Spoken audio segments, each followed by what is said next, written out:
السلام عليكم، صباح الخير، مساء النور. وقت ما يلقاكم هذا الفيديو يلقاكم بألف صحة وعافية بإذن الله. نصلي على سيدنا محمد عليه أفضل الصلاة والسلام. سعيدة جدا أخواتي بلقياكم مجددا. طبعا وصفتنا اليوم كيكة أو حلوة لاكريم باربعة طبقات ما شاء الله، كتجي ولا أروع. نص شوكولاتة ونص فواكه ما شاء الله، بواحد القوام اللي كتجي رائعة جدا، مع كريمه باش كتجي بنينه بزاف، باش الا استعملتوها كمشروع مربح يعاودوا يجيو عندكم الناس بواحد الطريقه ولا اروع. وكذلك غناش شوكولاته بدون كريمه سائله اللي سهل وبسيط وكيعطي واحد المذاق اللي جميل بزاف ما شاء الله. طورطه رائعه جدا وحجم كبير. تبعوا الفيديو للاخر باش تستافدوا اكثر مع جميع الاسرار تاع لي باتيسير.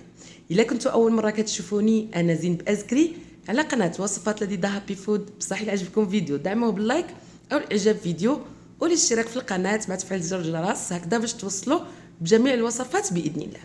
خليكم مع طريقه التحضير، فرجه ممتعه. ونبداو بسم الله على بركه الله. بالنسبه لاول حاجه عندي 4 طبقات ديال لي جينواز، 2 شوكولاته و2 فانيلا. انا ديجا استعملت معكم قبل في الفيديوهات اللي قبل لي ترونش باتيسير، كيك رولي، اي كيك استعملته معكم بالجينواز، وسهله وبسيطه وسريعه جدا. كتطلع جينواز رطبه وهشيشه وبدون ما نفصلوا ابيض البيض على اصفر البيض، كتطلع ولا اروع. انا نحط لكم ان شاء الله في صندوق الوصف الطريقه تاعها وكذلك في اخر الشاشه. هنا كنتحصلوا على 4 طبقات، كل طبقه كنقسمها على نصفين باش نتحصل على 4 طبقات ديال الشوكولاته و4 طبقات ديال فانيلا. كيف كتشوفوا معايا راه كتطلع خفيفه ورائعه. انا وجدتها بالليل واليوم الثاني كنلقاها واجده ما شاء الله رطبه ورائعه، كنحطها جانبا. كيف ما وعدتكم الكريمه باش تجيكم بنينه بزاف بزاف، عندي 2 كؤوس ناقص اسبوع من بودره الشونتيي. من الافضل تكون نوعيه ممتازه.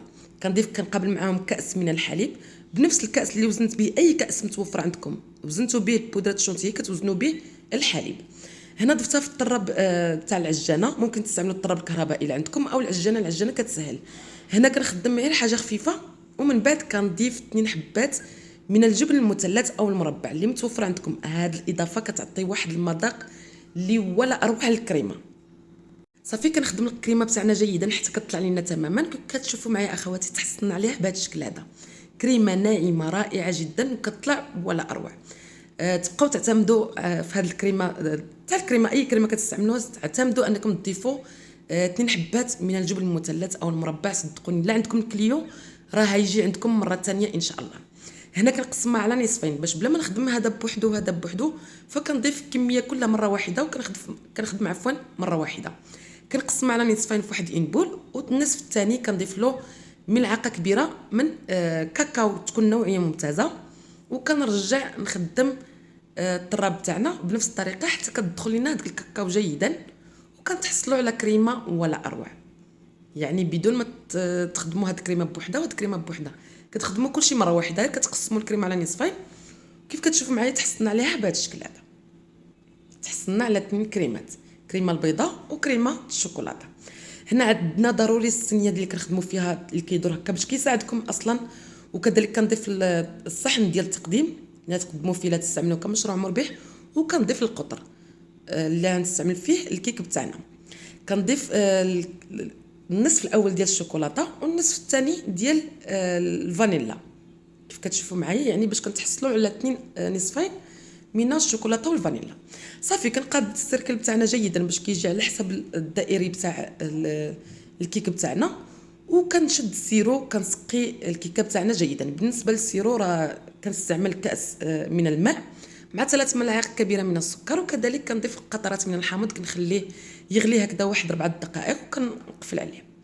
صافي هنا من الاحسن من جميع الاسرار ديال الكيك باش تجيكم رائعه جدا. الكيك دائما تسقيوه جيدا جيدا، تسقيوه مزيان مزيان حتى كيتشرب. وكنضيف الكريمه كطبقه اولى من الشوكولاته للطبقه ديال الشوكولاته. كنضيف كذلك كناش الشوكولاته هكايا بحال الصوص ديال الشوكولاته. وكنضيف الجوز او الكركاع مهرمش. وكنزيد عاوتاني كندير الصوص ديال الشوكولاته. انا استعملت كناش الشوكولاته وانا نستعملها معكم كذلك في هذا الفيديو ان شاء الله. كنضيف كذلك بنفس الطريقه الطبقه الثانيه كريمه البيضاء وكنقادها جيدا باش تجينا طبقه واحده. وكنضيف فواكه المعلبه من الاسرار ديال لي كيك باش كيجيكم واعر. ضروري عفوا تستعملوا الفواكه المعلبه ماشي الفواكه العاديه، لانها كتحماض في كتعطي واحد المذاق في شكل، واليوم الثاني يعني ما كتقدرش تبقى في الكيكه. فمن الاحسن تستعملوا كفواكه معلبه. كنضيف الصوص ديال الفراوله، وكندير كطبقه ثانيه بنفس الطريقه نصف شوكولاته ونصف فانيلا، وكنسقيها جيدا بنفس الطريقه. ومن الاحسن كجينواز رقيقه بهذا الشكل هذا تسقيوها فقط بالفرشاه بحال استعملت انا، ما تستعملوش القرعه او اي ازازه هكا وترشوا عليها. من الاحسن تستعملوا الفرشاه. كيف كتشوفوا معايا اخواتي بنفس الطريقه كنبقى غاده، يعني اكيد الفيديو موضح. وكيف ما قلت لكم كنضيف نصف تاع الكريمه البيضاء، وكنضيف الفواكه المعلبه، وكنضيف الصلصه ديال الفراوله. الصلصه ديال الفراوله ممكن تشريو العلبه، او ممكن تحضروها في البيت بتاعكم. كتسخنوا الفراوله مع السكر وكتاخذوا داك الصوص بتاعهم.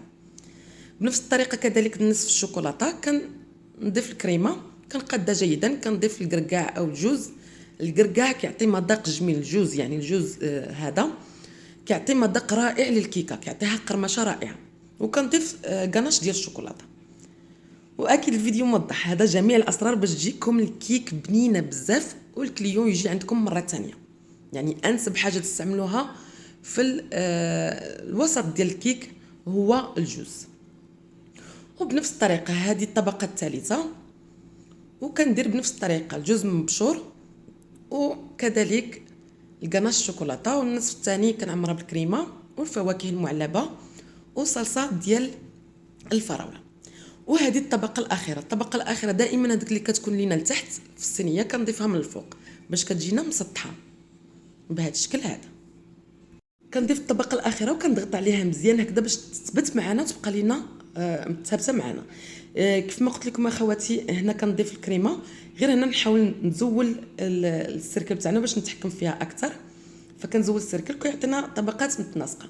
كنضيف الكريمه ديال الشوكولاته والكريمه البيضاء بنفس الطريقه، وبسباتيلا كنقادها جيدا، نحاول نسويها مزيان يعني نفردها جيدا. واكيد راه الفيديو موضح، راه ماشي ضروري خصو تكون عندكم الماتريال ديال الباتيسيغا بالملعقه او اي ورق متوفر عندكم كتسطحوها مزيان، او الورق ديال الكرتون يكون مغلف وتقادوا به الكيك بتاعكم.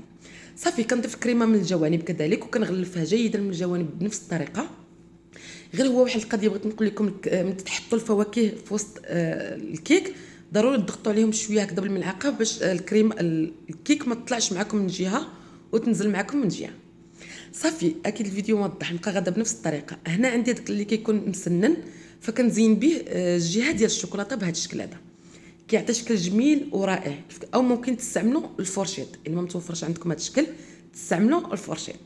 هنا الطبقه البيضاء فبنفس الطريقه كنضيف الكريمه في الجوانب وكنثبتها جيدا، كنحاول نقادها مزيان باش كتجينا على شكل دائري.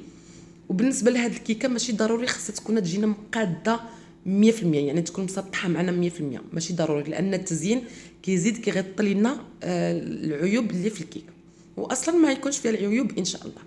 صافي كيف ما كتشوفوا معايا هنا من بعد ما قاديتها مزيان كنمسح الصحن تاعنا بواحد المنديل المبلل هكذا باش كيبقى لينا نضيف من الاول بهذه الطريقه هذه.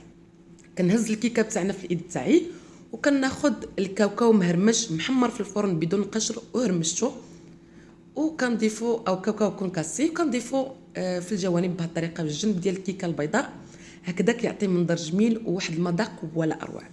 هذا من الاسرار ديال الكيك باش كتعطيكم كيكه رائعه وناجحه 100%، وكذلك الكليو يجي عندكم مره ثانيه كيف ما كنقول لكم. صافي كنضيفها بهذه الطريقه كنمسح الصحن من الجوانب. بالنسبه للوسط الكريمه اللي كتبقى لي ديال الشوكولاته كنضيفها واحد ان بوش، كنضيف واحد القمع اي قمع متوفر عندكم وكنزين به كهذا الشكل هذا على شكل دوائر، كيعطي شكل جميل باش كنفرقوا ما بين الكيكه البيضاء والكيكه الشوكولاته. في الجنب ديال كيكه الشوكولاته كنزين لتحت بهذا الشكل هذا باش كيعطينا باش كنغطيو عفوا هذيك العيوب ديال الكيك. صافي كنحطها في الثلاجه تبرد لينا تماما. بالنسبه لكناش الشوكولاته عندي 200 غرام ديال الشوكولاته تكون نوعيه ممتازه مع 100 ملي من الحليب اللي تيكون مغلي جدا. احنا نستعملوها بدون كريمه، كيكون مغلي جدا. انا استعملت الشوكولاته بالحليب فكنخلطهم جيدا جيدا حتى كتذوب لينا تماما وكنتحصلوا على هذا الكاناش ديال الشوكولاته اللي ولا اروع.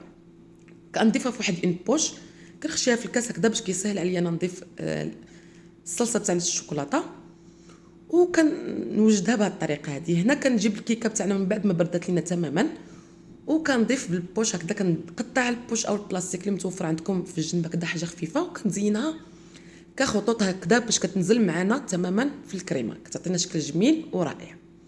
والكريمه اللي تبقات لينا كنزين بها في الوسط ديال الكيكات الشوكولاته هكذا بهذه الطريقه هذه. كنسرع او كنزرب بالزربه باش الا كانت لكم الكيكه بارده ما تجمدش لكم. صافي بالزربه كنقاد البلايص اللي بقاو لينا خاويين بهذه الطريقه هذه، وكنتحصلوا عليها بهذا الشكل هذا. هنا كنحطها في الثلاجه باش تبقى لينا بارده. بالنسبه للتزيين ديال الشوكولاته اللي الفوق، هنا عندي ورق ديال الزبده ضفتها في واحد الصحن هكذا كيكون كبير باش كنقدر نتحكم فيه. عندي الشوكولاته دائبه في حمام مائي، الشوكولاته بوحده انا استعملت الشوكولاته بالحليب نفس اللي استعملت الكاناش، فدوبتها بحمام مائي او حمام مريم، وكنضيفها في الوراق هكذا، وكناخذ واحد السباتيلا كنفردها جيدا، كنخليها على شكل طولي، وكندخلها المجمد لمده 10 ثواني فقط باش ما تجمدش معنا، باش نتحصلوا على الشكل اللي بغينا. كنخرجها من الثلاجه من بعد ما دازت ليا 10 ثواني، وكناخذ السكين كنقطعها على شكل طولي مائل، شرائح بهذا الشكل هذا بالطريقه هذه كيكونوا رقاق. وكنعاود نجمع الورق بتاعي هكذا باش كنتحكم فيه، وكنلصقهم مع بعضياتهم على شكل دائري، وكنعاود نحطها في الثلاجه هكذا واقفه لينا في المجمد. صافي كنحطها في المجمد وكنعاود نخرج الثلاجه من المبرد. كيف كتشوفوا معايا الطريقه ديال تقطيع الفواكه اللي كتجي ولا اروع. انا نحط لكم فيديو بتاعها اكيد في القناه من وراء هذا الفيديو، غتلقاوها ان شاء الله، او نحط لكم في صندوق الوصف وكذلك في اخر الشاشه. هنا عندي الاناناس معلب قطعته على نصفين وكنزين به الجوانب. ممكن تستعملوا المانغا، الخوخ اللي متوفر عندكم. والطريقه ديال هاد التفاحه هذه اللي ما شاء الله كتعطي شكل ولا اروع للكيك. طبعا هاد النصف ديال الفراوله ديال عفوا ديال الفواكه وكذلك استعملت الكيوي اللي قطعته بهذا الشكل هذا. كنحط كل وحده كنبعد بيناتها باش كتبان ليا كل فاكهه والشكل بتاعها. صافي كنحط الكيوي من بعد ما قطعته بهذا الشكل، وكنحط كذلك الفراوله اللي قطعتها شرائح بهذه الطريقه هذه، وكنزينهم عفوا الصلصه اللي كان منمع الفواكه. وانا ديجا استعملت معكم منمع الفواكه، نخليه لكم كذلك في صندوق الوصف، كيعطي تلميعه رائعه للفواكه. هنا من بعد ما جمدت لينا الشوكولاته كيف كتشوفوا معايا كنقسمها بكل سهوله، كنفتحها كطلع لينا بهذا الشكل هذا ما شاء الله ولا اروع. هنا مباشره كنزين بها الشوكولاته من الفوق، يعني كنتحصلوا على نصف الشوكولاته اللي غني بالشوكولاته وبنين بزاف. صافي كنزينها بهذه الطريقه دي شكل عشوائي، كنحط مباشره فوق منها. كيف كتشوفوا معايا اخواتي تحصلنا على كيكه ولا اروع، لا شكلا ولا مذاقا. الاهم تقدموها وهي بارده جدا، وكتخدموها كمشروع مربح ومربح جدا جدا. نتمنى اخواتي هذا الفيديو لنا الرضا والاستحسان تاعكم اكيد ان شاء الله. خليكم في امان الله وحفظه، دمتم بالف خير. الى فيديو قادم باذن الله. السلام عليكم ورحمه الله تعالى وبركاته.